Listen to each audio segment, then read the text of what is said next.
Alexander and the Terrible, Horrible, No Good, Very Bad Day.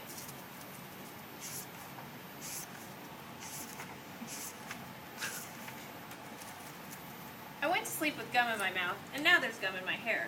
And when I got out of bed this morning, I tripped on the skateboard, and by mistake, I dropped my sweater in the sink while the water was running, and I could tell it was going to be a terrible, horrible, no good, very bad day. At breakfast, Anthony found a Corvette Stingray car kit in his breakfast cereal box, and Nick found a junior undercover agent code ring in his breakfast cereal box. But in my breakfast cereal box, all I found was breakfast cereal. I think I'll move to Australia. In the carpool, Mrs. Gibson let Becky have a seat by the window. Audrey and Elliot got seats by the window too.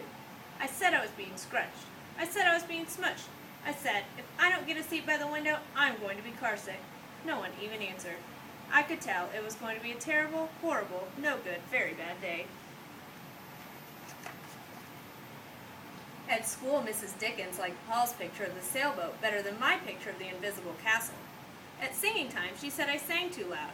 At counting time, she said I left out 16. Who needs 16? I could tell it was going to be a terrible, horrible, no good, very bad day. I could tell because Paul said I wasn't his best friend anymore. He said that Philip Parker was his best friend, and that Albert Mayo was his next best friend, and that I was only his third best friend. I hope you sit on a tack, I said to Paul. I hope the next time you get a double-decker ice cream cone, the ice cream part falls off the cone part and lands in Australia.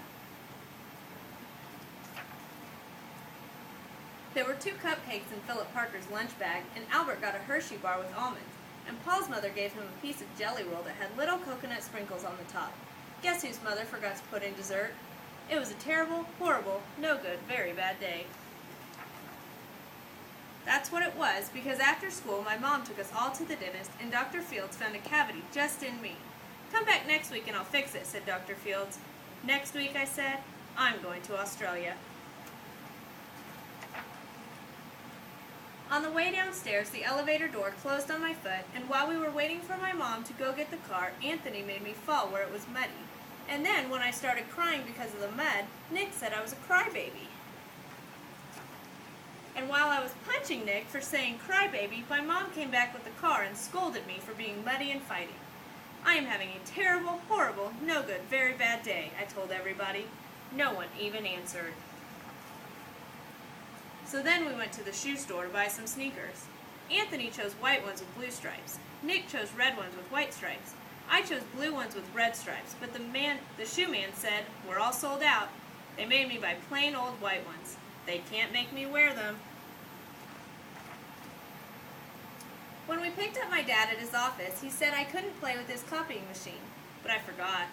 He also said to watch out for the books on his desk, and I was careful as could be, except for my elbow. He also said don't fool around with his phone, but I think I called Australia. My dad said please don't pick him up anymore. It was a terrible, horrible, no good, very bad day. There were lima beans for dinner, and I hate limas. There was kissing on TV, and I hate kissing. My bath was too hot, I got soap in my eyes, my marble went down the drain, and I had to wear my railroad train pajamas. I hate my railroad train pajamas. When I went to bed, Nick took back the pillow he said I could keep, and the Mickey Mouse nightlight burned out, and I bit my tongue. Cat wants to sleep with Anthony, not with me. It has been a terrible, horrible, no good, very bad day. My mom says some days are like that, even in Australia.